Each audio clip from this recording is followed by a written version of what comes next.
material, ekapra, or the sins and glories of the holy name or example. So if we don't have a very firm foundation in our knowledge, then we can commit these offenses. And if we commit offenses, this becomes a obstacle to our advancement in devotional service. So devotional service is compared to a plant which starts from a seed. The seed is planted by mercy of Guru and Krishna, and then it begins to grow. It doesn't grow on its own. It needs a gardener, that is a devotee, and it needs water. It needs some devotional activities like hearing and chanting in order to grow. So the plant of bhakti is planted within the field of the heart. Ultimately, you could say in the jiva. And it has to be a fertile field. What is the fertility? That by which the seed of bhakti will sprout. So it is faith. We have to have conviction in the scriptures of bhakti, such as Bhagavatam, and conviction to follow the instructions that are given in the scripture of bhakti. So with that foundation of faith, then we can follow the instructions and practice devotional service. And then it grows. So, of course, we can say, well, let's grow the plant then. But because we come out of the material world, we do have anarthas, we do have impurities, which can obstruct the growth of the plant. Just as if you plant a rare flower, fruit tree or whatever, you have to take care of it in order that it grows properly and brings off the fruit, fine and whole. If you don't take care of it, it may grow, but it may not bring any fruit. So we have to be careful how we cultivate this bhakti. So we have defined various stages. These are mentioned in the Nectar Devotion of BhanuSwami, and in Madhurya Kadambari, Krishna Chakravarti gives an explanation for each stage, from faith to sadhusanga, vachanakriya, anarthanavritti, nishta, ruch, asati, bhava, and prema. So he's defined all these stages for us. So this is useful for us for our own advancement in devotional service. They give us a little map by which we can chart our progress in devotional service. Just as if you have, if you're in your garden and you've got your plants growing, you can just water them. Better if we have a little knowledge. So we have a book that tells us, okay, this plant's going to grow nicely if you put so much water today, and if you don't put too much, it's not going to grow. If you put too little, it's not going to grow. So if you've got a little knowledge, it'll grow better. Yeah. And when it gets to a certain stage, then there's some precautions. Here you have to be careful because the bugs are going to attack. Now at this stage, you have to be careful because if you don't pick off these leaves, the flowers won't come out. And if the flowers don't come out properly, then the fruit won't come out properly. So at different stages, then we have to see that we do different things to keep the plant growing so that it will bear the correct fruit. So with bhakti also, we have different stages defined. And in each of the stages, there are particular symptoms and particular, problems also that we have to take care of. Okay? So by knowing these different stages, then we can take advantage of that so we can guide our progress through stages until we get to the final goal. So this morning, I already discussed about anarthanavritti, which is we have, of course, sadhusanga, vachanakriya, anarthanavritti. So we discussed the various anarthas and how they arise. Basically, they arise from previous sinful activities, previous pious activities, aparads, and through bhakti itself, we can develop anarthas. So these anarthas are gradually destroyed by the process of bhakti itself. So in bhakti, we have the stage called anartha. To get rid of the anarthas, we do bhakti. We don't do some other process. We do bhakti. And through that, we come to nishta. So unfortunately, even at nishta, there are anarthas. And if you go beyond nishta to ruchi and asakti, and even bhava, there's still anarthas. So anarthas are, you could say, pervasive. And it takes a while for them to get destroyed, but certainly it happens. So when we get to prema, there are no more anarthas. It is pure bhakti at that stage. So we're going through these stages and gradually destroying the anarthas caused by these four different things. And we come to the stage of nishta.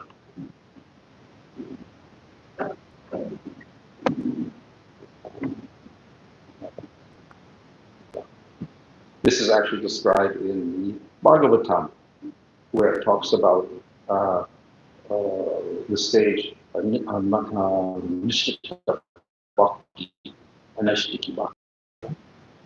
So here we have these verses. Shinpratam Slokanam, which are a very famous verse. So by hearing and chanting about Krishna, we purify the heart of abhadra, that's the anarthas.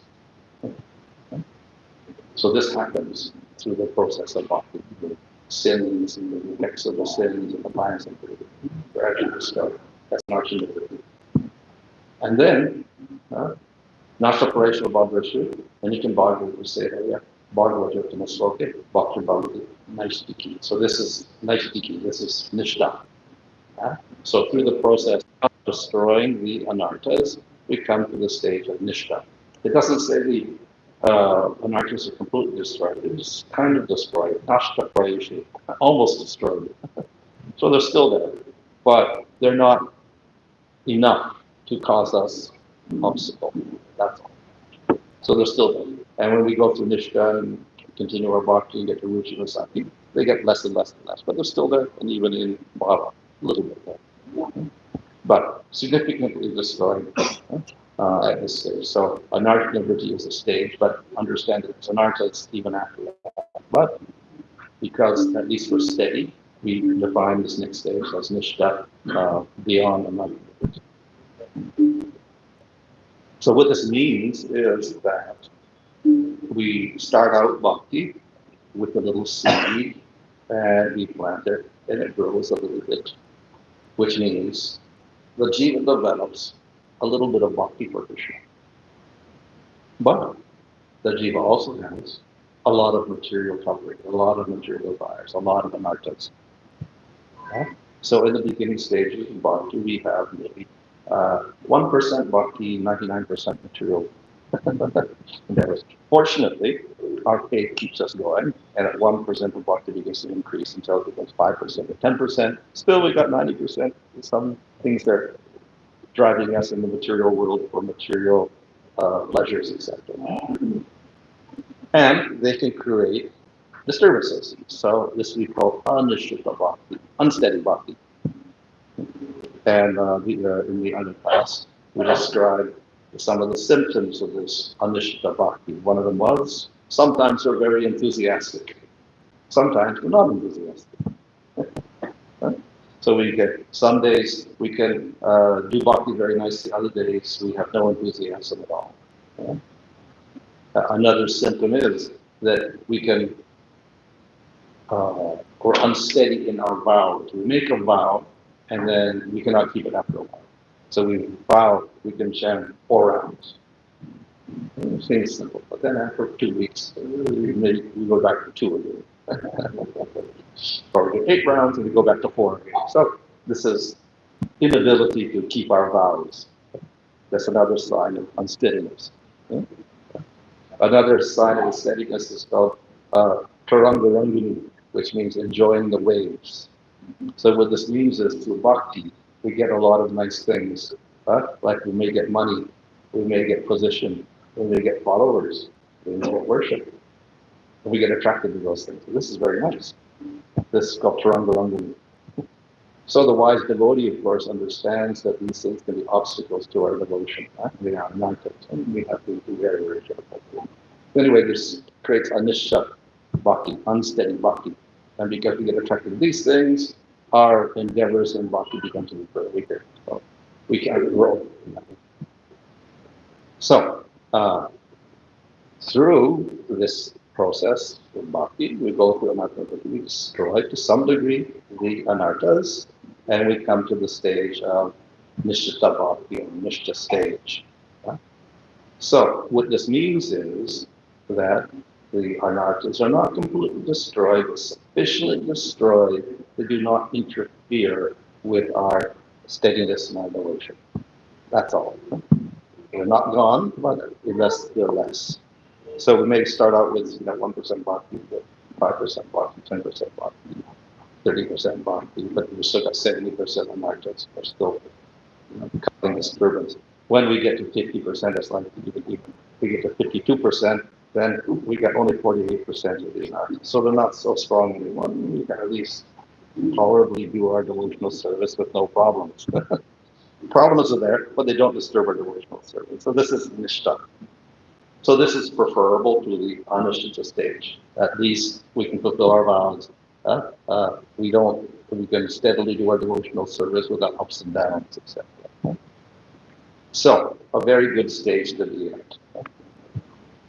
So if we reach the stage of nishtha, then we can define it in terms of absence of certain things, which will be signs of our lack of advancement. So one is absence of loya. Loya means destruction, also means sleep. And a tendency is that in the beginning of bhakti, we like to sleep too much, especially when chanting and hearing. So if we get to the stage of nishtha, then that means absence of that loya. We're eager to hear, eager to chant. And if we're always sleepy, that means something is wrong. We're the anarthas or more. So, very easy standard to measure yourself by. Absence of vikshepa. Vikshepa means disturbance, material, disturbing the mind particularly. So particularly, we're bound to speculate about different things, particularly about bhakti and the name, etc., and give all sorts of imaginative interpretations of scripture, etc. So if that is present, that's when we're in the beginning stages of the bhakti. When we get to nishtha, we give up all that speculative attitude, and we settle down and we try to take the scripture seriously according to, let's say, direct meaning and the commentaries of the acharyas. We don't speculate on anything about it. Absence of apratipatti. Apratipatti will be indifference. So we're no longer indifferent. So we may not be sleepy, but still we're not very enthusiastic about chanting and hearing and doing all these other devotional activities. So if we have an absence of the indifference, that is, we are enthusiastic and that continues, it's continuous, then that is the sign we are not nishtha. So in other words, it means we're not indifferent, rather we're enthusiastic, and we don't waver in that enthusiasm. So that's a nice sign. Kshaya means, of course, contamination. So sinful habits, lust, anger, greed, etc., all these things, they are detrimental to devotional service because if they're out of control, then they can begin to destroy the bhakti. And we see in Nectar instruction, we have the first verses, all these different vegas, kama, krodha, etc., which will disturb our devotional service. So these kshayas, or sinful habits, are there. And they may be present in the beginning of bhakti, but through the process of bhakti, we go through anartha and vritti, and we reach a stage where they may be there a little bit, but they're not disturbing to our devotional service. So this is stage of nishtha. in Nectar of Harinam Chintamani there, Bhaktivinoda Thakur, and talking about the Aparans, he talks about the Vaishnava, criticizing the Vaishnava. So one of the criticisms of the Vaishnava is to criticize the Vaishnava because of his bad qualities. So the commentary there is that, of course, the devotee should be expected to have good qualities, not bad qualities. At the same time, because we're doing bhakti, it's a gradual process where the bad qualities will be destroyed and the good qualities will manifest. So if we always look for the bad qualities, then we're going to find bad qualities. So even though a person doesn't understand, yes, it's some small fault. If he said, even in Baba said, you can find a fault. So this way you can find fault in everybody. Right? So to do that purposely look for all the faults, that is considered to be sadhana. Yeah, the faults are there, but we don't have to look and magnify those faults. Right? So at Nishta stage, yes, there will be fault, but they're minimized and they don't disturb the devotional service. If those anarthas become big, yes, they will disturb the devotional service. You're no longer at Nishta. Because of the disturbance of devotional service, you may stop devotional practices even. So, but if Nishta is there, they're there, but they don't interfere with the bhakti. Rasa spot. This is the wrong rasa, a taste for the wrong rasa, material rasas. So if you have a taste for material enjoyment, that is, of course, not Nishta. That is before Nishta, that non-Nishta there. When you reach Nishta, it is minimized. The enjoyment of material things is minimized at that stage. Okay? So the effect, of course, will be in before Nishta is that when opportunity arises for material enjoyment, we will choose that over processes of bhakti. When we reach the stage of Nishta, then we will prefer to always choose the engagement in devotional service rather than material things. So our choices begin to change as we get into the Nishta stage, and we avoid the material activities and we concentrate on the spiritual activities. So these are some of the things that if these symptoms are there, that means we're still at the Anishta stage, and we should try to come to the Nishta stage. How do we do that? Through the process of bhakti itself. It will lead us to the absence of these different qualities. Yeah. So the impurities are still there, but they're not enough to cause obstacles for us. Yeah? So we're not complete. Yes, we can do devotional service steadily. It's not the goal. It's not the final fruit. We're halfway. So we still have to go further. But at least it's a safe stage where we can steadily do things. We minimize the anarthas to some degree, and minimize aparas, etc. So we can advance steadily from this point because our devotional service is continuous without interruption. So very, very good stage to be at. Okay, so more or less we can say it's 50-50, maybe a little bit more for bhakti, a little bit less for maya. But the anarthas are there, but they're not causing a big problem for us at this stage. As I mentioned, the anarthas continue even into the bhava stage. So if you want to look for faults, we can find fault in the bhava bhakta also. In Nectar Devotion, in talking about this at the beginning in the first section of the Nectar Devotion, talking about bhava, then Rupa Goswami mentions that we should not criticize a person in bhava for a mistake or a fault. Say that it's like criticizing a spot on the moon. So definitely the moon does have spots, and if we look at the binoculars or telescope, yeah, we'll see the big spots.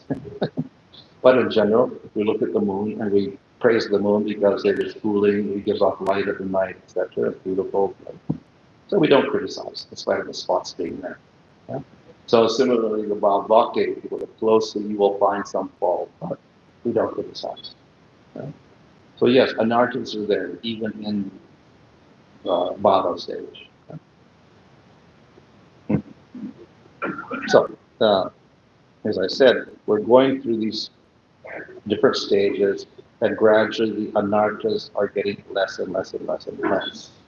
So when they are sufficient that we can do our bhakti steadily, we call that nishta. But the anarthas are still there. We go on with the bhakti. We go to ruchi sakti bhava. Finally, in bhava, the anarthas are gone. So it's a continuous process. It's not just one stage, which we call anartha, but it goes on continually after that point. And the other point is that the anarthas are destroyed by the process of bhakti itself, if we practice properly. That we don't have to go to karma yoga or jnana yoga or astanga yoga to get rid of the anarthas. It's the process of bhakti itself which destroys them. It's an independent process.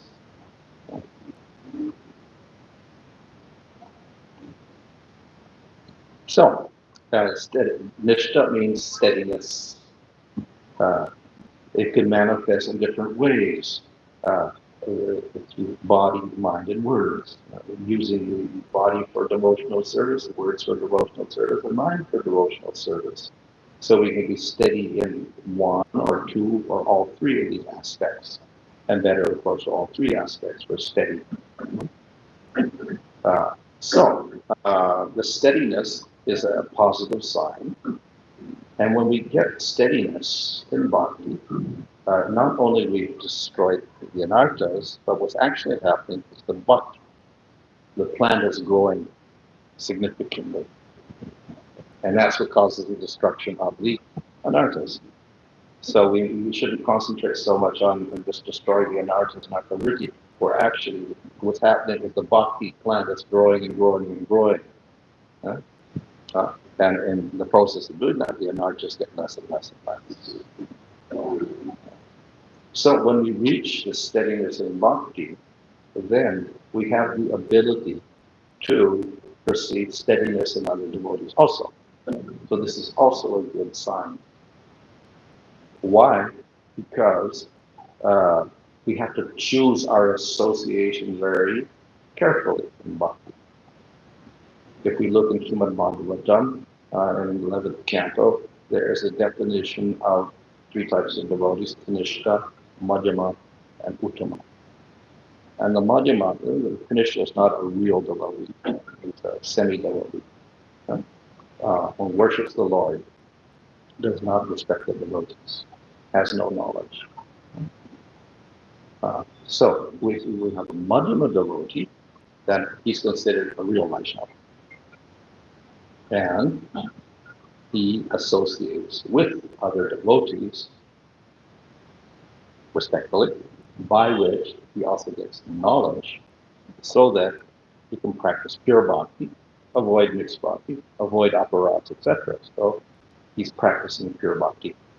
He'll accept the definition of pure bhakti given to Rupa Goswami in Nectar Devotion. Person in Nishta doesn't read anything. So he worships the Lord, that's bhakti. It doesn't care about whether there's desires or no desires or whatever. But serious devotee accepts the scripture, follows it, practices pure bhakti.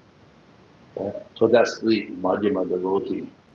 And the Madhyama devotee, what does he do?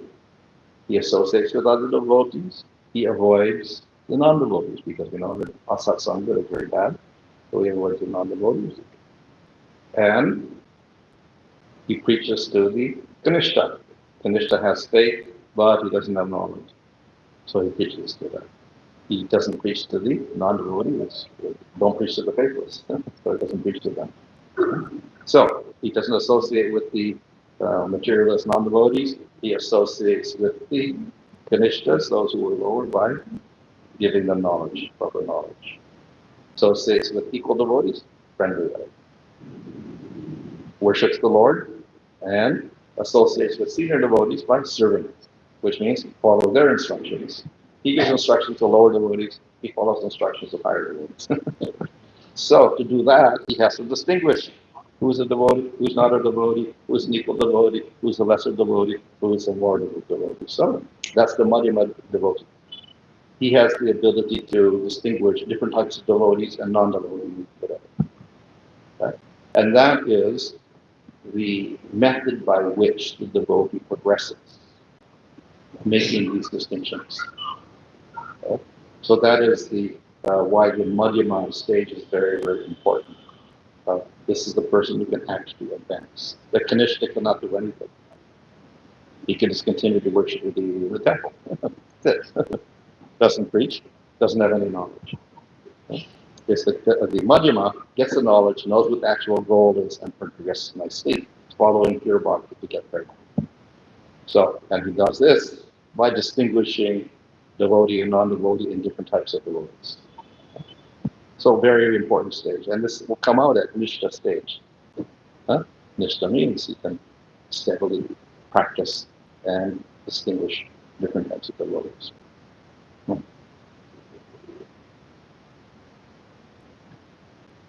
Yeah, as it said, the Madhyamari is that he distinguishes devotee from non-devotee. So we have one of our offenses, don't preach to the faithless people. Bhagavad Gita also urges, don't teach the Bhagavad Gita to the envious and the non-faithful. So we have to make some distinctions for preaching. But he also distinguishes among devotees, the Kanishta, the Madhyama, and he treats them differently. He teaches to the Kanishta, teaches to them, is friendly association with the Madhyama. In the nectar of instruction, we have activities of the devotee. What does he do? You feed and you get fed.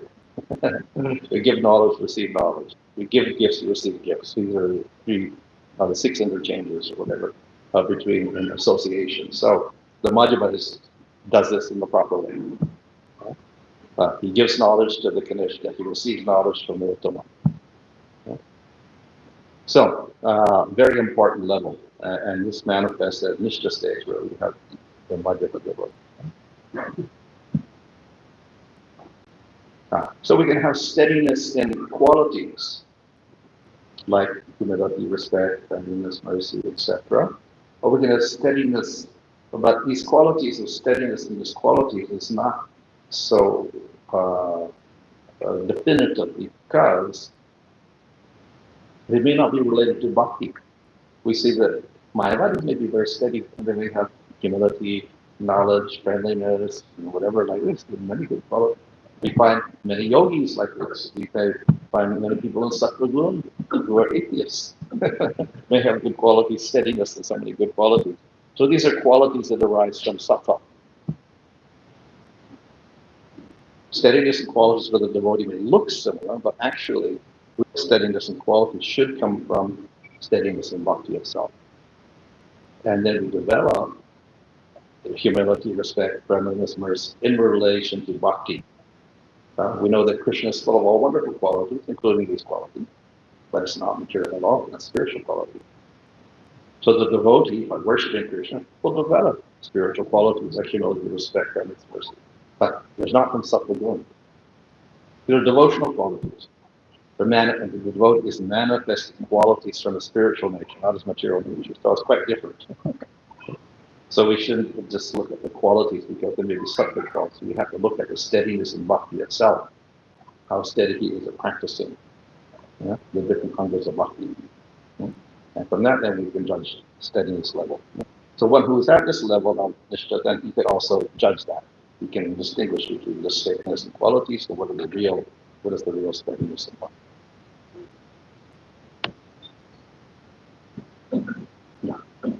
So just about quality, ultimately all the spiritual qualities are coming from Krishna himself. There's a verse in the nectar of devotion at the very beginning about Sangha. So Sangha is like a spatika. And what is a spatika? It's a crystal, a clear crystal. And if you put the clear crystal in the blue, it'll look blue. We put it near the yellow, it'll look yellow. Put it near the red flower, it'll look red. So people are like spadikas. You put them near a tamasic person, they will tend to get tamasic. Put them near a rajasic person, both rajasic, or they put them near sattvic, put them near devotional, they become devotional.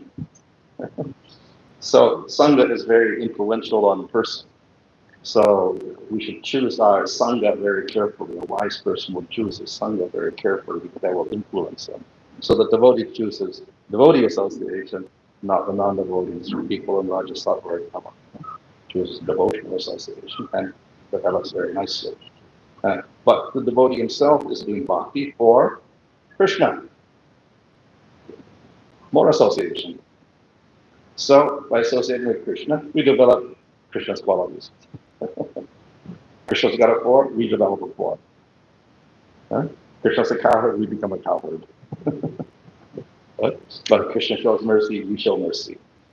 Krishna is intelligent, we show intelligence. So because we're practicing bhakti, we're worshiping Krishna, then we infuse qualities like Krishna. So in this way, there definitely are qualities there that develop through the process of bhakti. We should not confuse those with the material qualities. So in the devotees, we look for the steadiness in bhakti, and through that, then these qualities should also develop. So we should not confuse that with the material qualities. So we have unsteady bhakti. Hopefully, through the practice of bhakti, that will become steady bhakti or nishta. So we go through bhajana kriya, or nartana vritti, and we come to the nishta stage. So that should be the actual progress that we follow. And we can judge that by the steadiness in hearing and chanting and other devotional activities. And if you're steady, then we reach the stage. And if these activities are not going properly, and maybe we have these different like symptoms which were there, which are unnishta things, then that means we haven't got to the nishta stage, we're still at the nishta stage. So we have to progress. We have to do the bhakti steadily to reach to that stage. How much time do we have?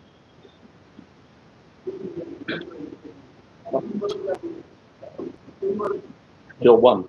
Okay, I can do another section.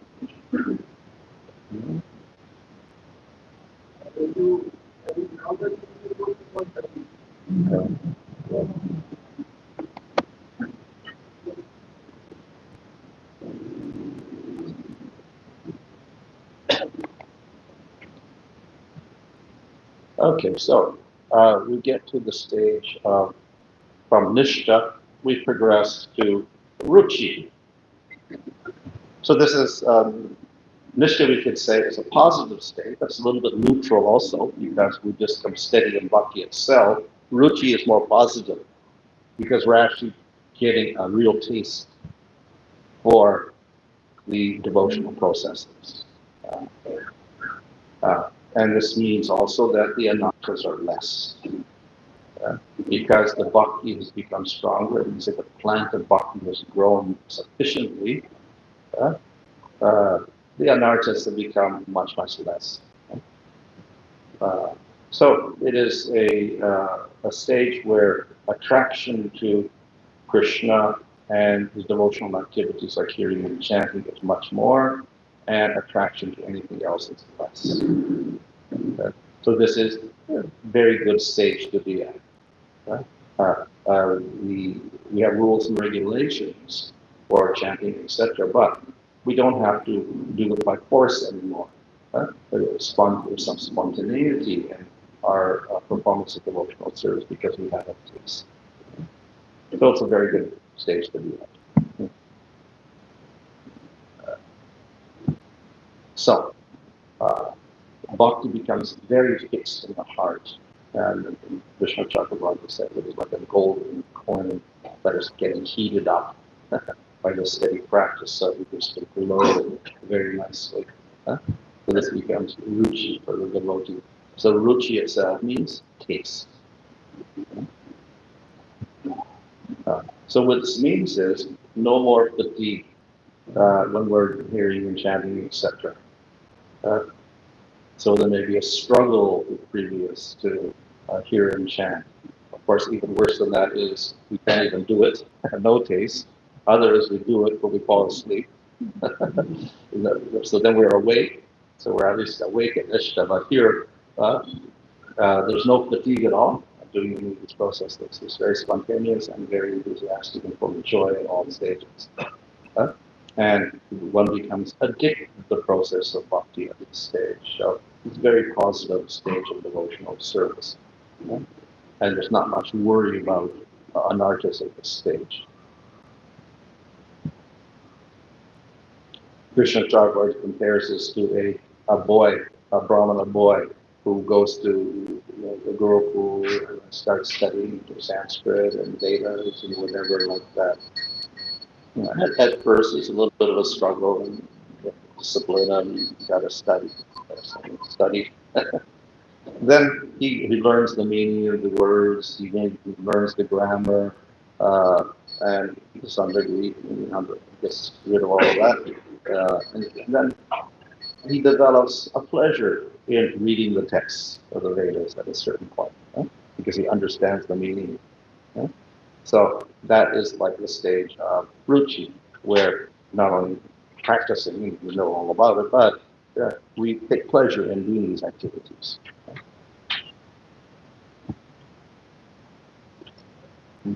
Example is given of the jaundice, liver disease. So when the liver is affected, sweet things and sugar become distasteful, bitter. But the cure for the jaundice is sugar. But we don't like to take the sugar. So similarly, we're sick in the material world, and we don't like bhakti. We don't like chanting. But the cure is chanting. But we don't like it because it tastes bad. We'd rather do other things. So this is the predicament of the person in the material world. Right?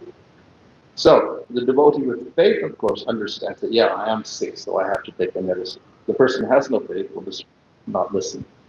The person with faith, yeah, there is a problem. We are sick in the material world, and we got to do something about it. So, and then he accepts the scriptures of bhakti, tell him what to do, and he'll follow that. So just like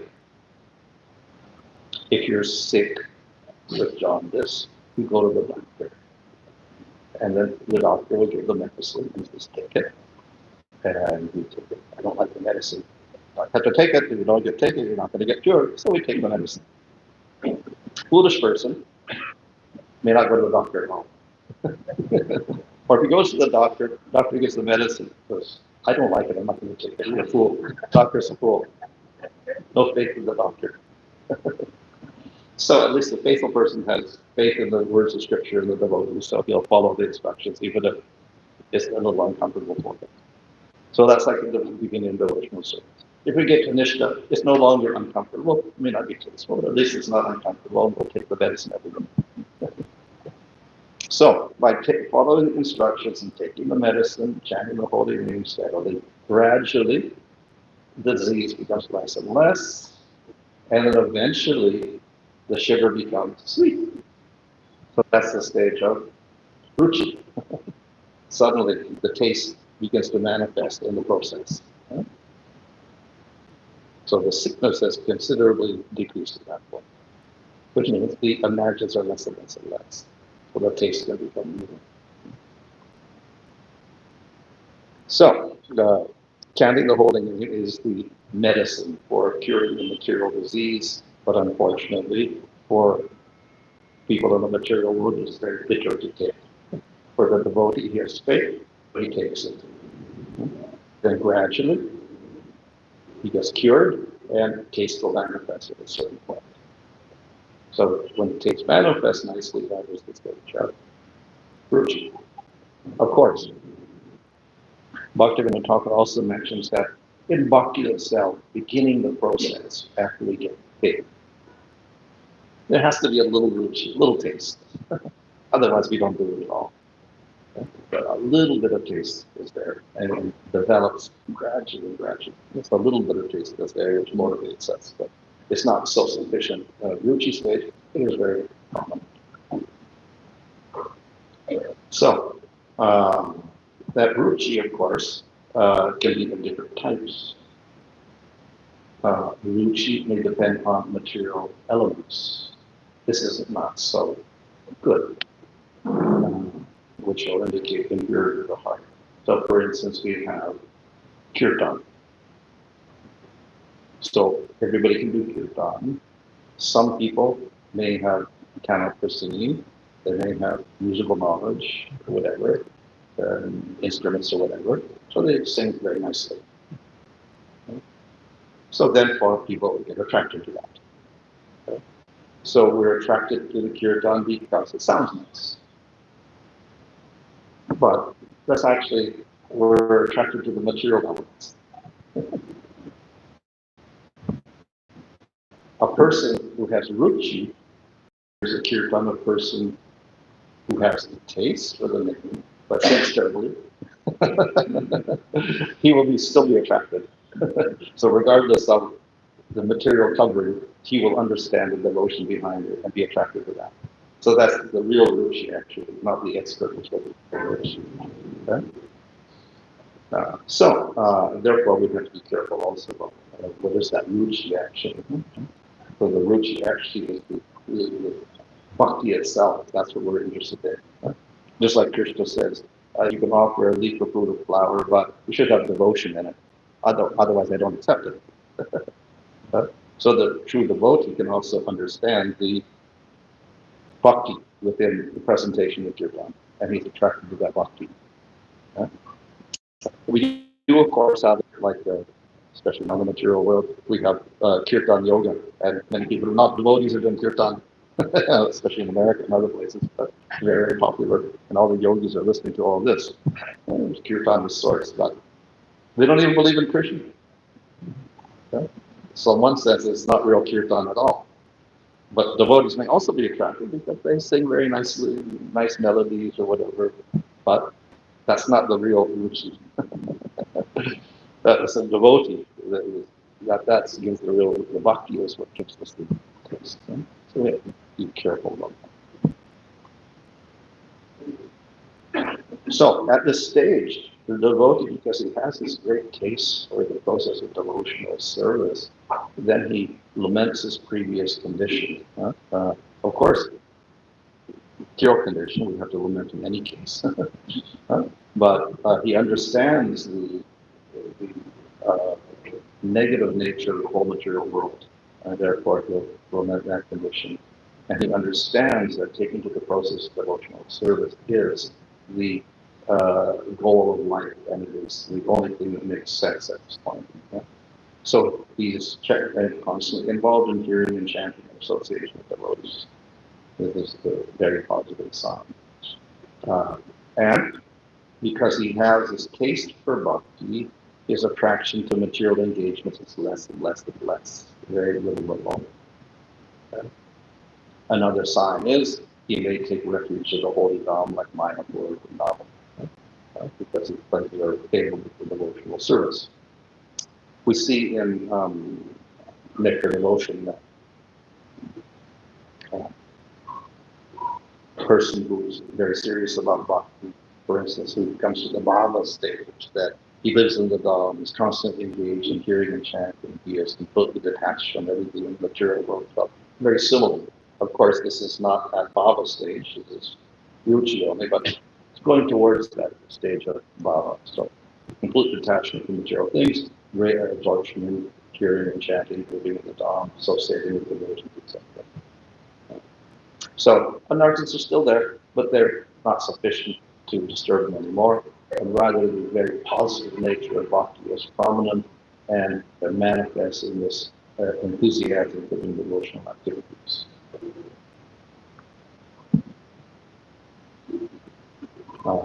Vishnu Chakravarti also compares this devotional service to a dance. To dance, then you have to learn the steps. It's not just running around.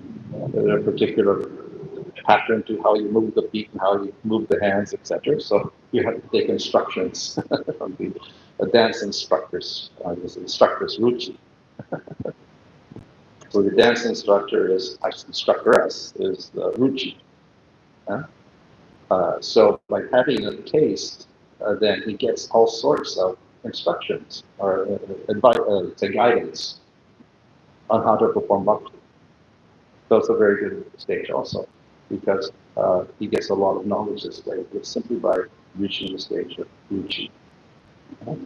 And as a result of this, he gets some bliss. This, of course, is not the bliss that manifests in bhava and prema. We say it's a shadow of that bliss. But still, it is enough to keep him motivated for going further. So it's a very positive stage where he's experiencing a blissful state, and he's getting internal guidance for advancement in devotional service. So very positive stage. Okay.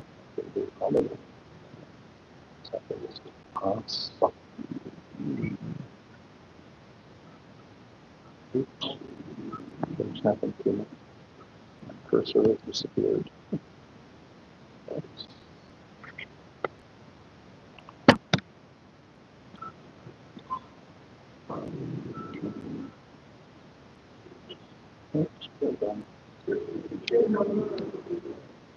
Yeah, my cursor has disappeared. I can't figure out where it's gone. Oh, here it is. There it is.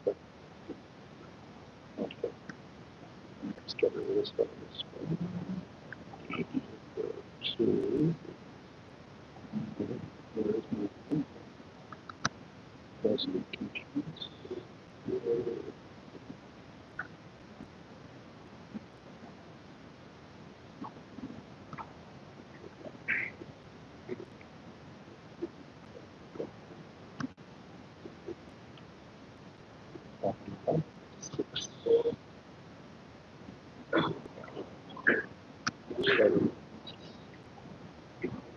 Okay. Oops. Sakti. Let's think about it.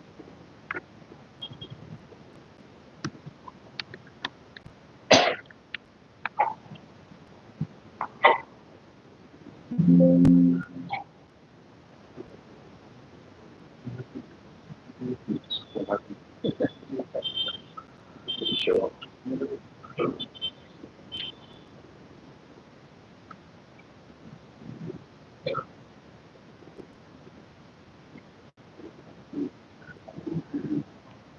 Oh.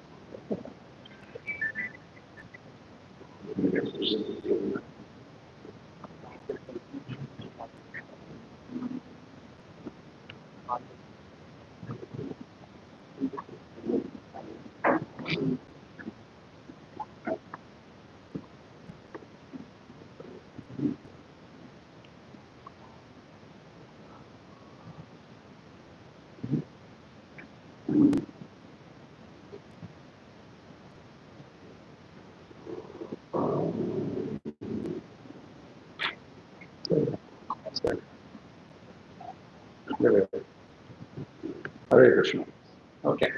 This is a short chapter. So after ruchi becomes asakti, which means attachment. So it's kind of similar to ruchi. It looks very similar because you're very enthusiastic for Krishna, etc. This is compared to buds. The plant of bhakti sprouts of buds. And in bhava, they become flowers. So it's kind of very closely associated with bhava stage. Bhava stage is the stage where you actually can see Krishna. So that's distinct from asakti. But it's kind of related because asakti is the bud of the flower. But even if you can see Krishna, that's not the perfect state. Because the flower is not the end, the fruit is the end. So prema is after bhava. So they're distinct again. So asakti, bhava, and prema, they're all continuous in one sense, but they're also distinct, so they're different stages. So asakti is like the bud that appears on the plant. So it is the positive stage. Previously we get the stem, then we get the leaves growing. Now we get the bud appearing. So it's getting close to getting some result. So in ruchi, the taste was there, but it was a taste more for the process of hearing and chanting, and less for Krishna himself. And in Asakti, it is more for Krishna and less prominence to the bhajana. Yeah? So in other words, Krishna, attraction for Krishna becomes much, much stronger. We're hearing and chanting definitely, but through that, the attraction for Krishna himself becomes stronger and stronger. Because obviously, Krishna is not different from the name. So our taste, our attachment to the name becomes attachment for Krishna. So the attachment for Krishna in the name becomes stronger. In Ruchi, it's attraction to the name. And Sakti is attraction for Krishna in the name. So a little bit of a difference here. So in Ruchi, we had a taste, but still there was some effort required. No fatigue, but still you had to withdraw your mind from material things. Effort was required to concentrate on Krishna. In Asakti, spontaneous attraction to Krishna. So it's a very positive stage. Yeah, attraction to Krishna. At this stage also, there is almost an appearance of Krishna, getting close to Baba. So it's like a reflection of Krishna in the heart. It's not the actual stage of realization of Krishna, but it's like a flash. So almost giving the realization of Krishna. So it's very close. So that's why Sakti is like the body compared to the Baba. So, and of course, the attraction to Krishna is very great, and then Krishna begins to almost manifest at this stage, like a reflection, very positive state.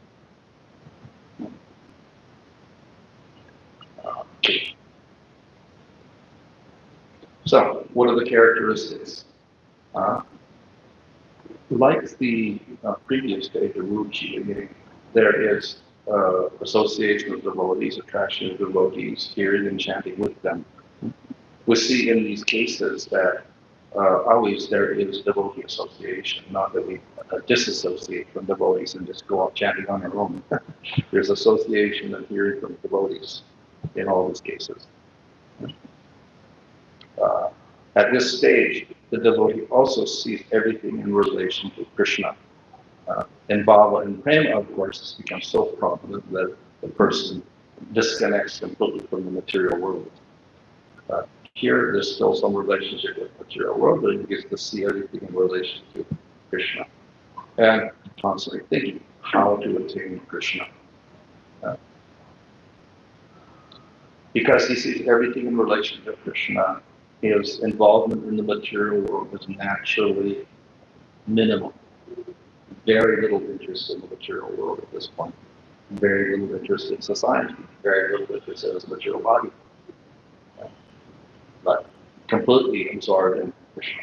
So a very, very positive state from the point of view of bhakti. From the point of view of the material world, it's the opposite. He made it like he's crazy. He got mad. No longer talks to anybody. No longer associated with anybody. Doesn't want to do anything in the material world. So it looks, from the social point of view, looks bad.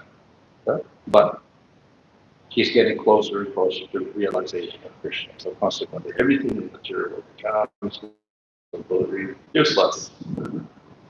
Sees Krishna. So his only attempt at this stage is to get closer and closer to Krishna, serve Krishna better and better. So, positive state.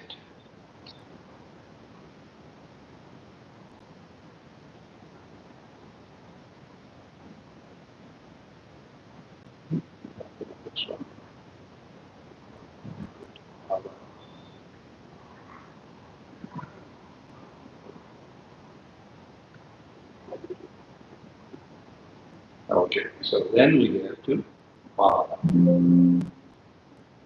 So this is the flower. It's also called Rati. So this is a very positive development. That's continuation from the bud of Asakti. So there's similarity, but also there's a polar manifestation.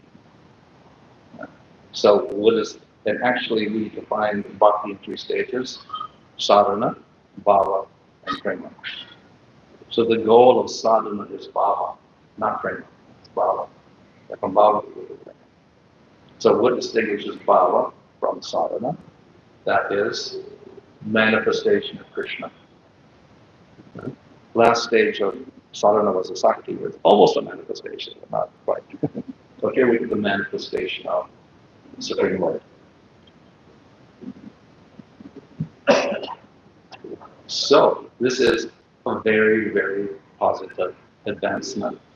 Krishna is willing to appear to that devotee, in spite of the fact the devotee is not absolutely pure. He still has a little bit of heart. Still, the Lord is willing to appear. So a very positive state. But we have to distinguish it from prema because not absolutely pure. So because it's not absolutely pure also, it's not fully manifested. The full manifestation of rasa takes place in prema. And in bhava stage, you can say rasa begins to develop, but it's not fully manifested. So that's why it's like flower rather than fruit. We want to get a full taste. We don't eat the flower, we eat fruit. Yeah? So that rasa is in prema. Begins in bhava, but not completely. Bhava itself is defined as sthāyi bhava, which means your emotional relationship with Krishna, which means santa, or dasya, sakya, vatsalya, or madhurya. It's not rasa in itself, but it's one element of rasa. There are 5 elements of rasa, one of which is the sthāyi bhava relationship. But then we have vibhava, anubhava, devacharya bhava, and satvika bhava. That constitutes rasa. So in prema, all those are there. In bhava stage, at least we get the sthāyi bhava. When we get sattvika bhavas, a few devacharya bhavas and anubhava, etc. But not fully developed. Mixture is not full. Prema, it becomes full. So that's the difference. And of course, the reason is that this is not absolutely pure. So it doesn't manifest, it doesn't manifest perfectly. So the Sakti, we got a little bit of a reflection of Krishna in the heart, but here we actually get Krishna appearing in the heart. So it's a big advancement, we could say, even though it's a natural step, it's also a big advancement because we have Krishna himself appearing. So when we get this bhava of the sthāyi bhava manifesting in Krishna appearing, then avidya disappears. Avidya or ignorance is the cause of desires and ahankara, which cause karmas and then misery in the material world. If we uproot avidya, which is the cause of all the problems, then everything's gone. The root of the whole material world is extinguished in the bhava stage. So that means that ahankara is gone, karma is gone, all these things are gone in the stage of bhava. In Nectar Devotion, Rupa Goswami also says that in his definition, he says that bhava means manifestation of Hladini and Sangha Shaktis, which are part of Krishna's internal energy, Antaranga Shakti. Chit-chat, but they manifest in the jiva in bhava stage. So we get the internal shakti manifesting in the jiva in the bhava stage. And through the samvit shakti, samvit means knowledge. With that knowledge, we're able to perceive the Lord. In other words, to perceive the Lord, we need spiritual senses. So, Samvit Shakti allows us to get spiritual senses so we can perceive the Lord, hear the Lord, touch the Lord, together with the spiritual body. Okay? So, that manifests in bhava. So, we develop our spiritual body in the bhava state so we can perceive and serve the Lord. Hladini Shakti allows us to experience the bliss. Right? If we were to perform jnana or yoga, no Samvit Shakti, no Hladini Shakti manifests. So we don't develop a spiritual body, we don't develop spiritual senses, we cannot see the Lord. We can't experience the bliss of rasa. But only through the process of bhakti, if we go to sadhana, we get to bhava, in which manifestation of loving sampachakti takes place, then we can perceive the Lord, serve the Lord, experience the bliss.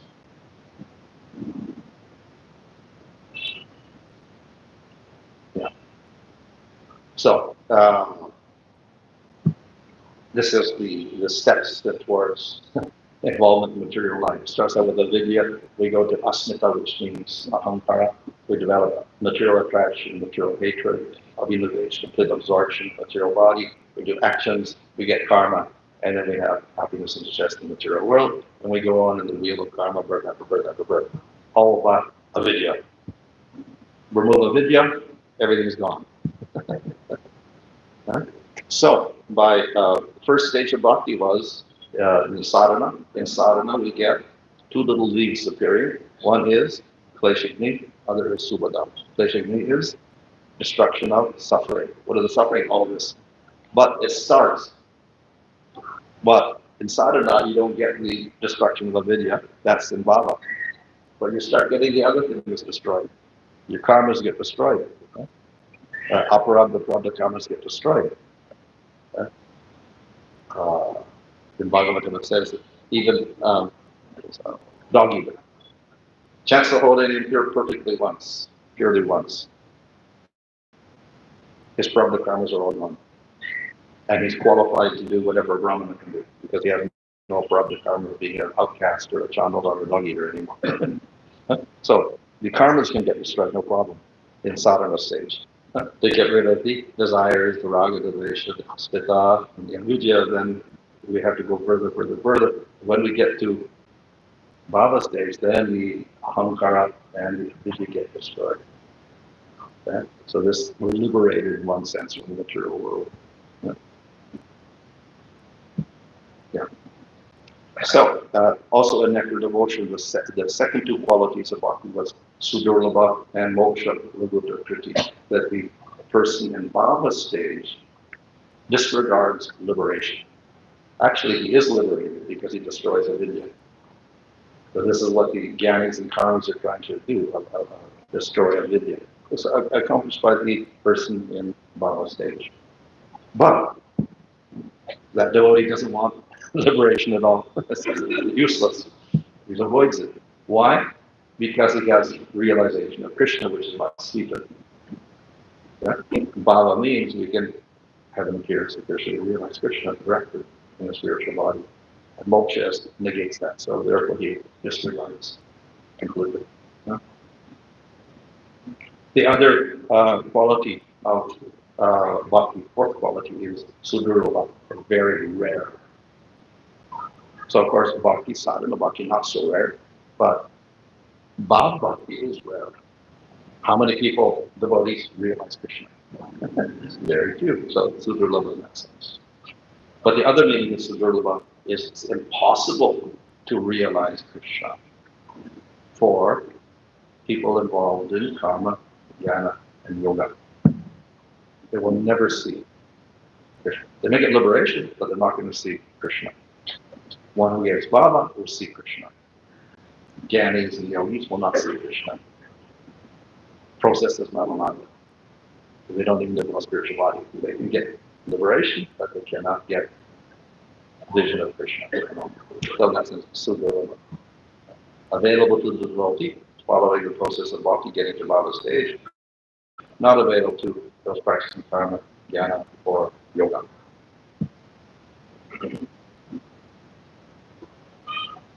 So, the bhava stage, we get the first appearance of ananda, or bliss.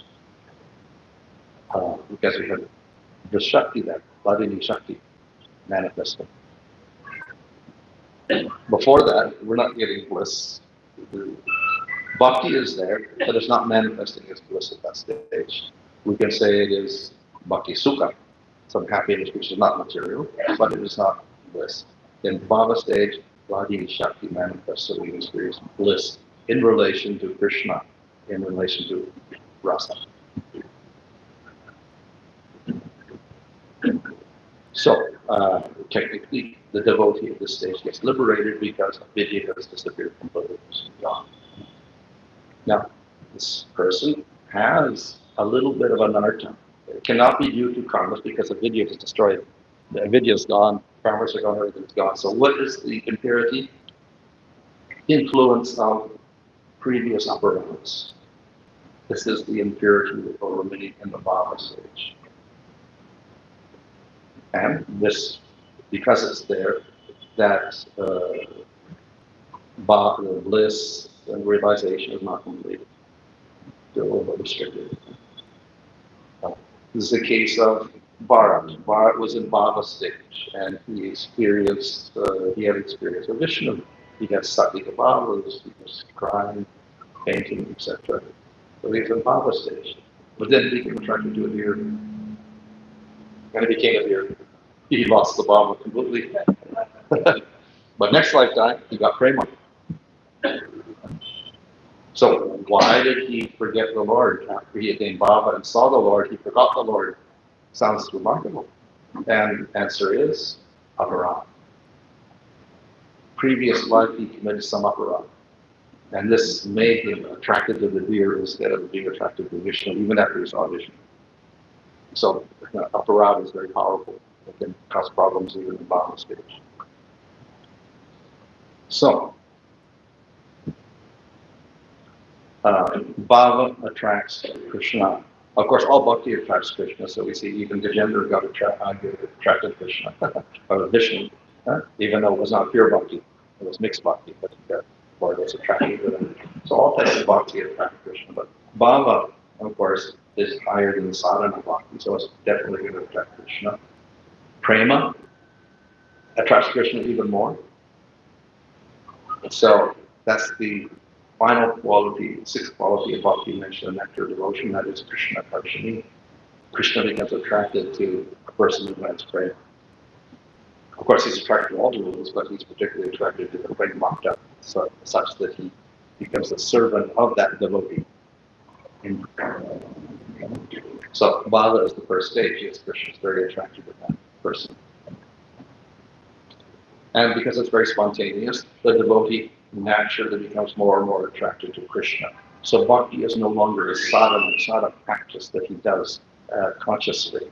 It's spontaneous because it's coming from the jiva. And he has this Vladini and Samvit Shaktis in him. So his bhakti is very spontaneous at this point. And he develops more and more attraction to Krishna. Also, Krishna becomes more attracted to him. So a very dynamic stage. So with that bestowal of the Samvit Shakti upon the jiva, the spiritual body manifests with spiritual senses. And it will correspond to the form of the Lord he's relating to. So if you're worshiping Vishnu, you manifest the four-armed Vishnu form. If you were worshiping Krishna, then you get two-armed form, like Vrindavan, worship as a child or something like that. So according to the form of Krishna, then you get an appropriate body, and you develop your senses to experience Krishna's sweetness. So through this we can see Krishna, smell Krishna, hear Krishna, touch Krishna, taste Krishna. All the senses become active. But it is a gradual process in bhava. In prema, then it is everything at once. And here it's a gradual process.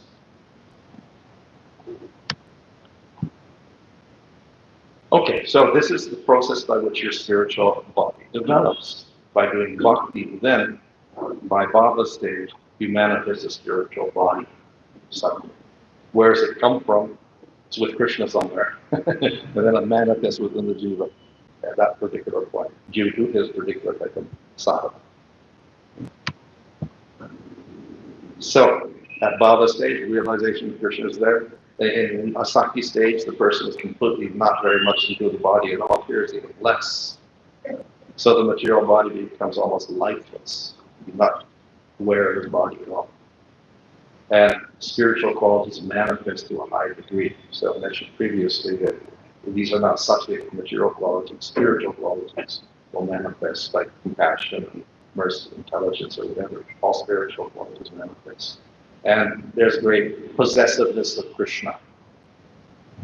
Later on, this becomes extreme possessiveness of Krishna in prema. It's possessive as a Krishna now, but it's extreme in prema. The bliss is in bhava, but it becomes complete bliss in prema. So it's described, the bliss in bhava is like one ray of the sun, and prema is like the sun. So the bliss is much more in prema than in bhava. But the prema bhava, or the bliss in bhava, is so much that the bliss of Brahman is like nothing. So that is why we say that moksha liberated, the person in bhava regards liberation as useless because he's realized the Lord. But the realization gives that ananda. But that ananda is nothing compared with ananda in prema, which is like the sun compared to one ray. So, because he is completely absorbed with the Lord, he does not conform to normal social standards, so he looks like he's insane or crazy. So, we have different types of bhava, which I said was the style bhava. If we practice Vaidhi Bhakti, then we end up with one result in bhava, and we practice Raganuga, we have a slightly different result, but in any case, a realization of the Lord. So through Vaidhi Bhakti, we get to bhava. That bhava, or that love of Krishna, is a little bit weaker and less spontaneous, less intense. Why? Because through Vaidhi Bhakti, we tend to look at the Lord as a powerful figure, and we see him as Supreme Lord. So this puts a restriction on the intensity of the bhakti. If we do Raganuga Bhakti, which is only for Krishna, not for Vishnu or other forms, following after the people of Vrindavan, the bhava that manifests is much stronger and more spontaneous, like the bhava of the people of Vrindavan. Unrestricted, because they don't see Krishna as Supreme Lord. So you just see it as friend or as child, in case the mother or so to see it as a small child, not as Supreme Lord. So the bhava becomes very, very strong. Yeah. So we have two types of sadhana, Vaidhi and Raganuga. Through that we come to bhava, and they're distinct because the realization of Krishna will be one with Vaidhi, we realize him as Supreme Lord, and with Raganuga, we don't see him as Supreme Lord. Yeah. And that will continue into prema. So the result of prema will be, yes, there's prema, but not as strong, not as spontaneous as the prema derived from Raganuga Bhakti. That's it. It's prema in any case.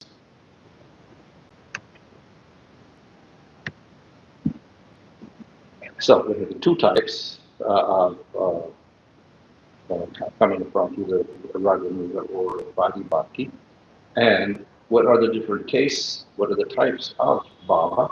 Sthaya bhava, there is shanta, as in the case of the Kumaras, dasya, in case of someone like Hanuman. But they have various tastes, levels of taste. So the dasya is considered to be like grape juice. We get to sakya, it is like sugarcane juice, friendly relationship. We get to vatsaya, like jackfruit juice. And we get to madhura, it's like mango juice. So they're all sweet, but different sweetness. And we can say that mango juice is the most sweet, or the most pleasurable juice. So they're all sweet, but different types of sweetness are there. So madhurya is considered to be the best. So it could be the madhurya bhava or sthaya bhava in bhava stage, or it could be sakya bhava or vatsaya, whatever. That will mature into madhurya rasa or sakya rasa or vatsaya rasa, etc. in prema.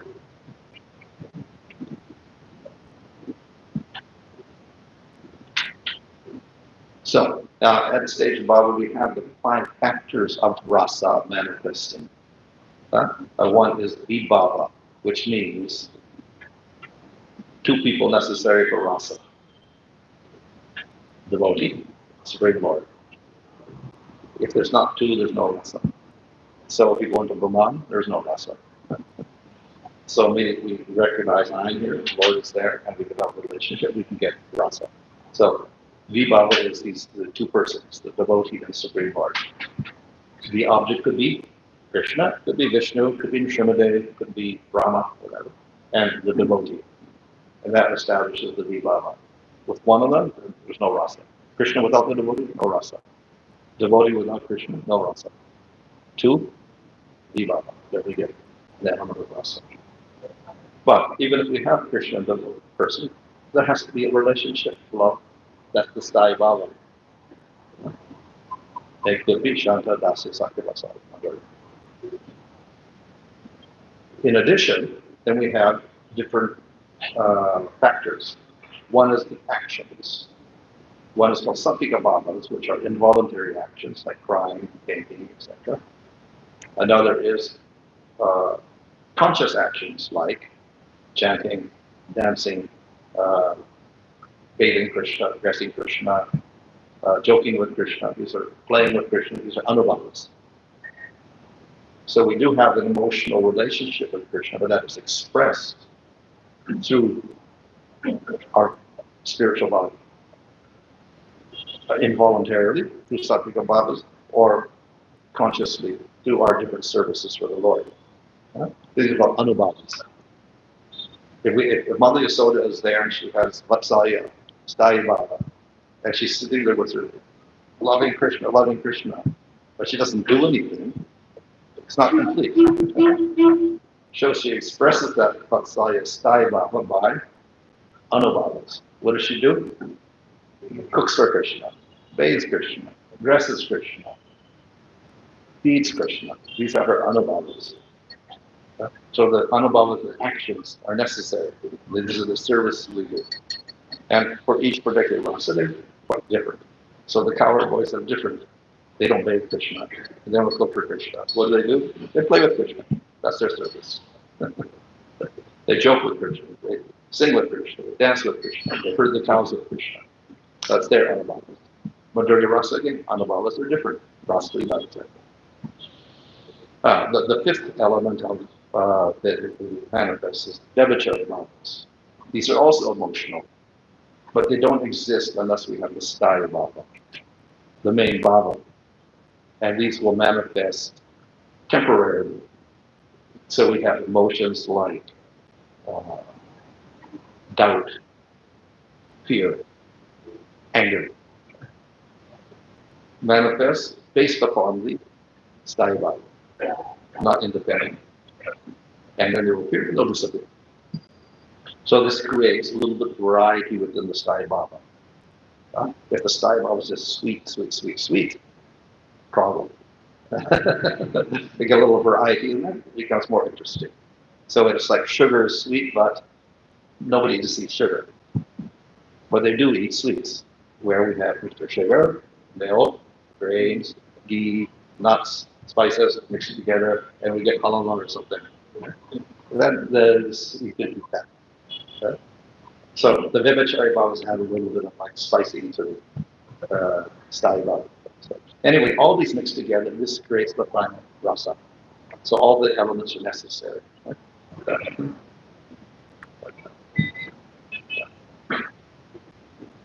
So they combine together and produce the rasa. So they begin to manifest in the bhava stage, but not completely combined properly. So we'll get a few sattvika bhavas, but not continuous and not all of them. In prema, then all manifest very intensely. But in bhava stage, less. Vivacharis are there, something. Anubhavas, a little bit. Yeah? So it manifests a little bit with the rasa not complete because everything doesn't manifest full strength. Okay. Okay. Yeah. So we get finally from the mixtures of Sthaya Bhavas, different Sthaya Bhavas, called elements, we get the different rasas. As well as that, of course, these are the primary rasas. We get secondary rasas. So these don't exist unless we have primary rasas. In the material world, the opposite. These can exist independently. So in Bharat Muni, in his material rasa categories, these are very prominent, and these are less prominent. And that these are not dependent on primary rasas.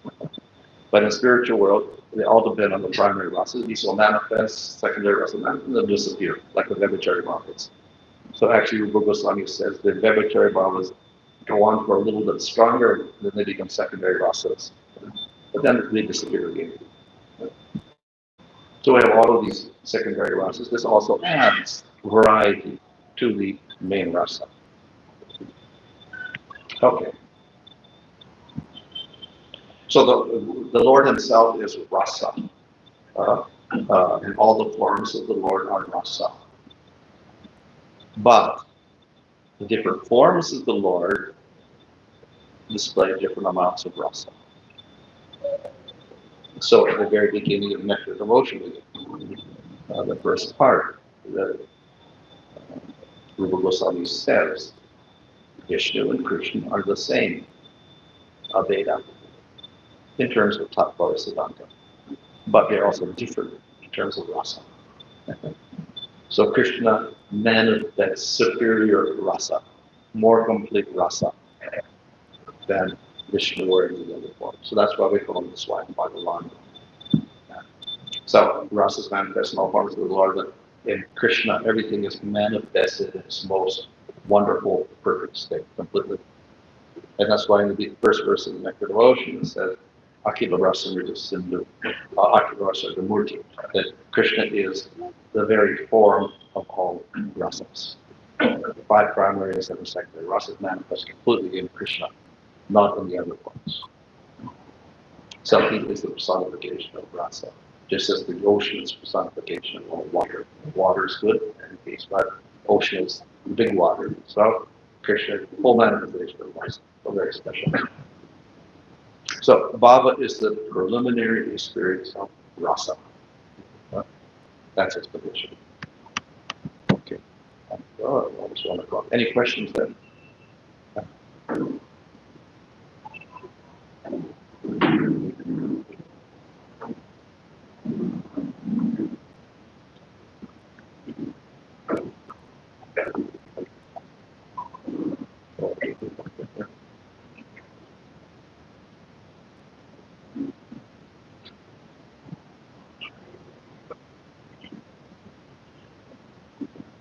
Hare Krishna.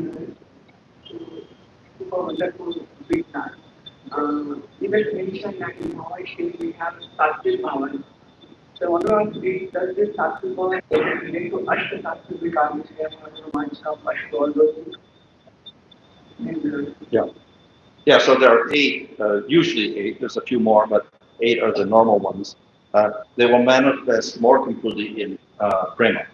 They're periodically a little bit in bhava state, but not completely. So there may be a few symptoms in bhava, but we'll get more complete manifestation in prema. Okay, then mentioned that they are Vyabhichari Bhav. Vyabhichari Bhav. So in one verse in Bhagavad Gita, Krishna says that Mam, so Avyabhichari Bhakti, Krishna says Brahma Bhuyaya Kalpate. So by Avyabhichari Bhakti, when we recite Krishna, we get to Brahman state, that Brahma Bhuyaya, and when we get to this higher stages, then we get Vyabhichari Bhav also. Application like that. Between? Bhagavad Gita 1. No, relation between what one? So there Krishna mentions Avyabhichari Bhakti. Yeah. In that verse, Krishna mentions Avyabhichari Bhakti. And here we are talking about Vyabhichari Bhav. So same word there. Oh, okay. What is the word? Yeah. So Vyabhichari, of course, means kind of another word is Samchari bhavas. These are temporary manifestations. Vyabhichari, in another sense, means without disturbance and steady. But Vyabhichari bhavas are a little disturbing, and they act against the main bhava. So we may get fear, we may get anger, like the gopis have man, and they get angry at Krishna. So this kind of goes against the main favorable, Madhurya aspect. So it kind of goes against it. So we call it Vyabhicharis because they go against it like that. So it's a different use of the word. So when we call Vyabhichari bhakti, it means steady bhakti without any obstacles. You just mentioned now, I just that Vyabhichari Bhav is also called Sanchari Bhav. That's what you mentioned. Yeah. Vyabhichari Bhav is also called Sanchari Bhav. Sanchari.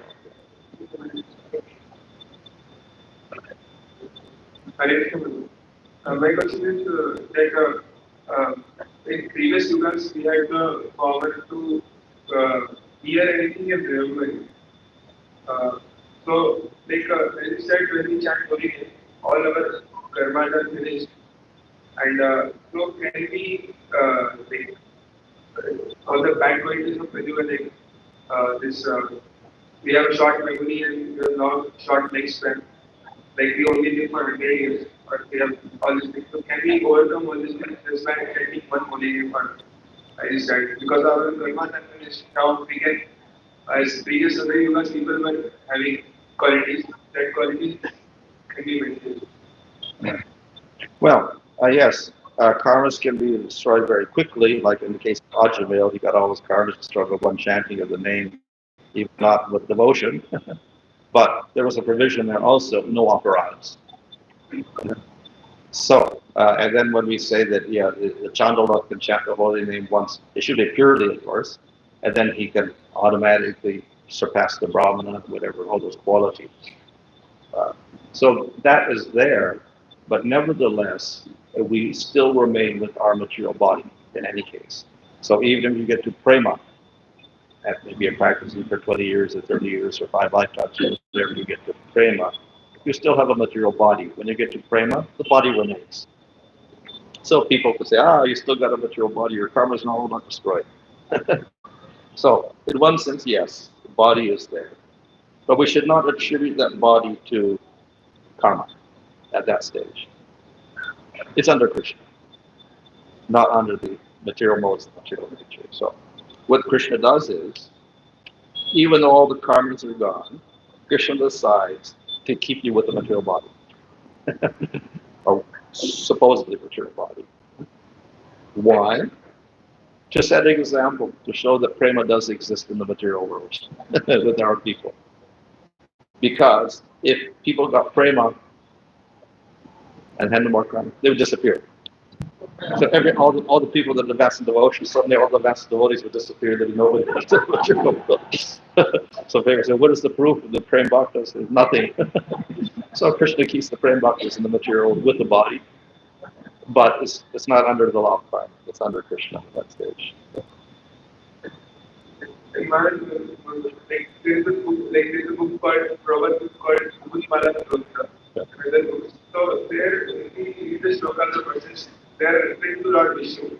Many of the verses are for Vishnu, glorifying Lord Vishnu's majesty, how the lotus flower is come from Vishnu, which is making the whole everything. So, how this verses anything explained to Raghavana Bhakti and Peri Bhakti. So, how this verses help us to develop through Radha Raghavana Bhakti? Yeah, so verses like that generally are more in the Vaidhi Bhakti mode, because they have reverence for the Lord and they're glorifying His powers. And those who are in the path of Raganuga prefer to worship Krishna without glorifying the powers and rather glorifying His pastimes in Vrindavan with the devotees, etc., like Mother Yasoda and Damodar, etc., like that. So the devotees will choose such in Raganuga path. They'll choose those type of descriptions and prayers rather than other prayers.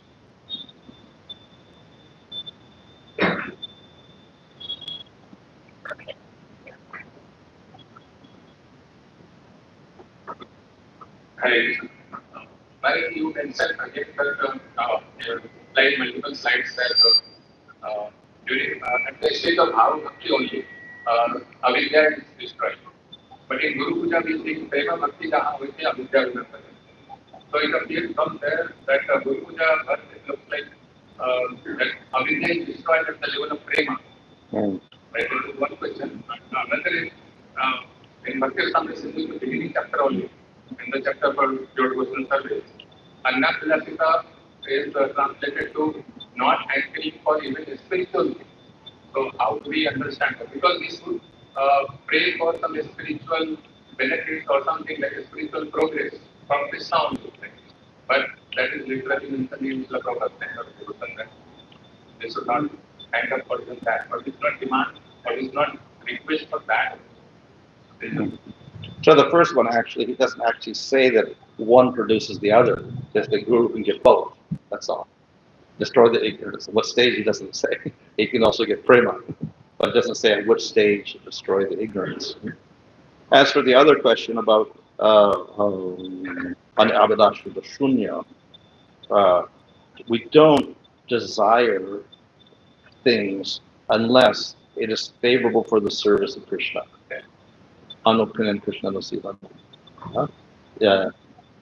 If it is going to detract from that service, even if it is spiritual, like going to the spiritual world, Salokya, Sarsti, whatever, if there's no service to the Lord, we don't accept it. So what is favorable for our service, we accept. So for instance, Vishnu can come along to a great devotee who's in Bhava and say, well, I'm going to take you to Goloka and I'll give you a spiritual body in Vaikuntha. The devotees and devotee of Krishna say, no, it's not favorable for our service. I don't want a Vishnu Duda body. I don't want to go to Vaikuntha. So he'll refuse those things, even as spiritual. Why? Because it's not favorable for his service for Krishna.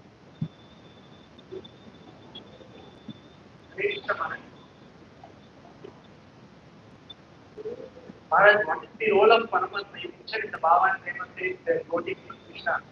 So what is the role of Paramatma there in the Bhava and Prema?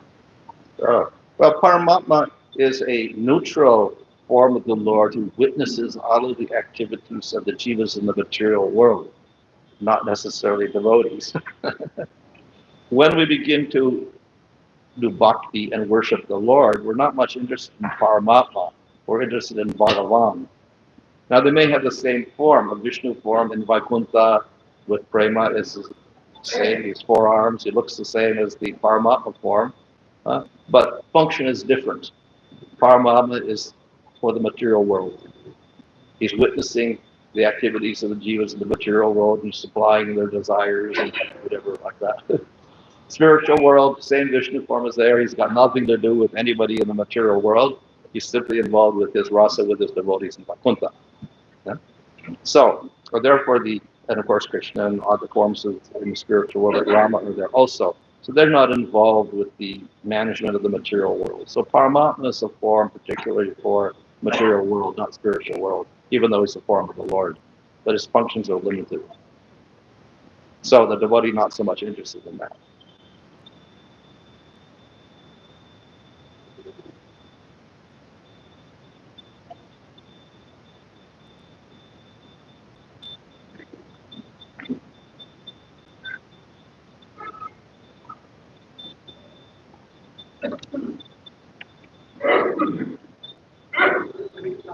Thank you for the wonderful class, this topic. Maharaj, how a devotee understands what is required for him to come to Nishtha? Because sometimes devotees come in Nishtha with steadiness. So everything is 3 times, words, body and mind. So all 3 come simultaneously, or it's a phase whether the devotee comes in Nishtha or he go back to Anandavritti, and how to know that the devotee is in steadiness? Well, the steadiness could be any of the factors or all of them. Obviously, if it's all of them, it's better. But even if it's one of them, eventually the others will come up to that level.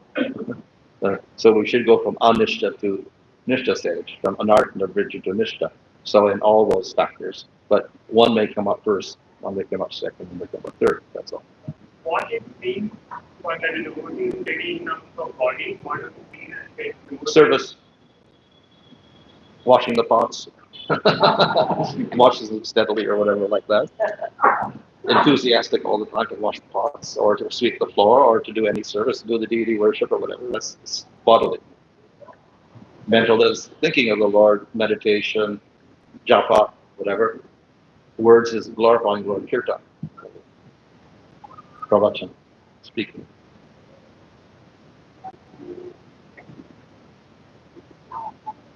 Last 3 questions.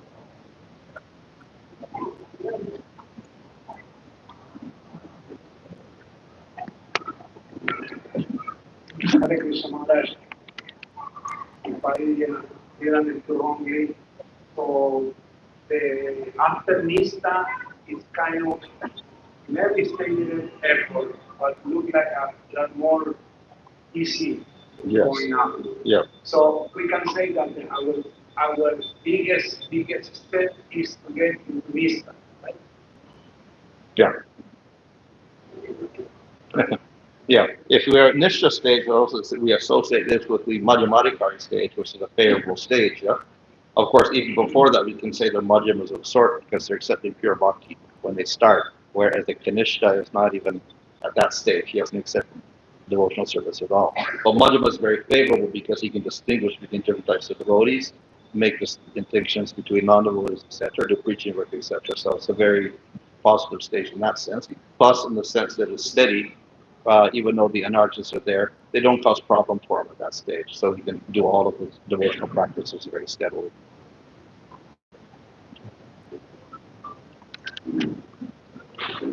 Hare Krishna. Thank you for the my question is, you mentioned that this the other yoga systems, Karma Yoga, Jnana Yoga, Jnana Yoga, he can't reach the stage of Bhava. So, what about Dhruva Maharaj? What stage did he? Because he also had darshan of the Lord, he was touched by the Lord, and his senses, visions, and enlightenment. What was his stage? Yeah, well, he practiced bhakti. He got the mercy of Narada Muni. He got mantra from him, and he worshipped Vishnu. So he practiced bhakti. Of course, he also did tapasyas that looked like yoga and all that. But ultimately, the main process by which he was able to see the Lord was his practice of bhakti. And he was not complete at that stage, but the Lord had mercy on him and showed himself. And then, by the mercy of the Lord, he was able to recite prayers, etc. So we can say definitely he reached the stage of bhava because he saw the Lord finally and got purified by the Lord.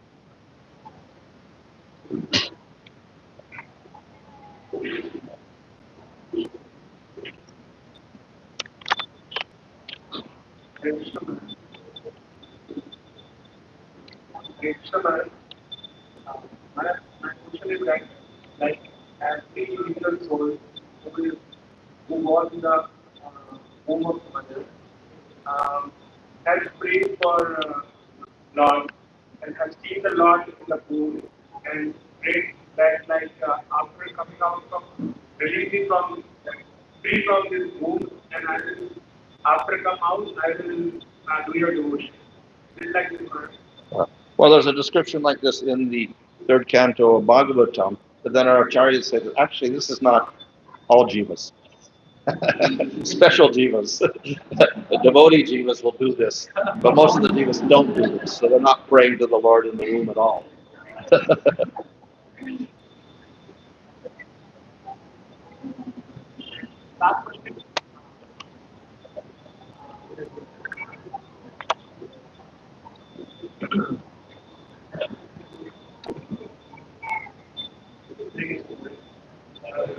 Very grateful for your class. I was coming to know you mentioned about Kanishtanikari and Madhyamadikari. Madhyamadikari is the progressive one. Whereas the Kanishtanikari is not really going anywhere because of their practices. So I was wanting to know what one Kanishta must do to actually go to the Madhyamad stage. But she will be deciding between Madhyamad and Kanishta. Madhyamad is just to senior and also teachers. Yeah. So, what would be the essential thing for it? For Kanishta, he's rather helpless. He has to get the mercy of the Madhyama. Otherwise, he'll just sit in the temple and worship the deity and have no regard for anybody. So he has to get a little bit of mercy, get a little faith, then get the instructions from Madhyama, then he can advance. Thank you very much. Everyone can read that goal once more time. Everyone have a sheet. So read by yourself. First one. Second one. Third one. Okay. Please try to recite this and always remember this. Then our process will be very quicker. Some books are there about Maharaj class today. It's called Madhurya Academy. 9 stages, very beautifully explained. See, now here from 4th to last year, first 2, 3 also is there. So Vishwanath Thakur explained very beautiful, very nice and systematic way. You can take this book and take some theses, note it out important points, try to cultivate and progress. Second book is Chaitanya Chandramrita by Prabodhanda Saraswati. Very nicely explained by Prabodhanda Saraswati Maharaj. Very how Chaitanya Mahaprabhu is very deep to take in our consideration. And third is Bhaktivinoda Thakur's three books are there. Three books are considered into one book. This also you can take. And Bhakti Tattva Viveka by Bhaktivinoda Thakur. Very beautifully analyzed by pure Bhakti, what it is, how it is, scientifically, very nice. Only 4 copies are available. Book set is 400 rupees. You can get and give the Lakshmi to Sasi Prabhu. And then you can go and give. It's 400 rupees. And rest of the books are there. You can go and see and you can pick it up. Hare Krishna. Anyone? Any more devotees? 1, 2, 3, 4. Okay.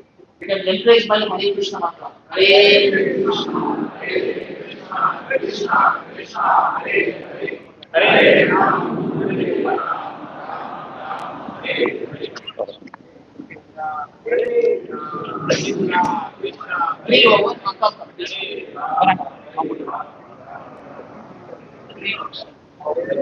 So this is only 300.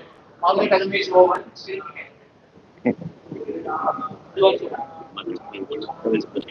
okay. Hare Krishna. So also in YouTube, Madhurya Academy by BhanuSwami Maharaj is put. There is a link. Full lecture is there. Please see. Hare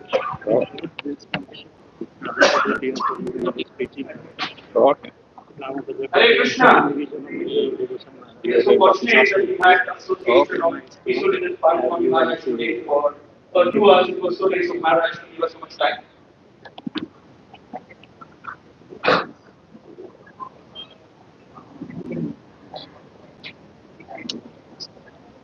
Okay, so let's actually thank Maharaj for giving us this association. Devotees are requested to be seated for a few announcements. Let's thank Maharaj for once heartfelt loudly thank Hare Krishna mantra. Hare Krishna, Hare Krishna, Krishna Krishna, Hare Hare, Hare Ram, Hare Ram, Hare Hare.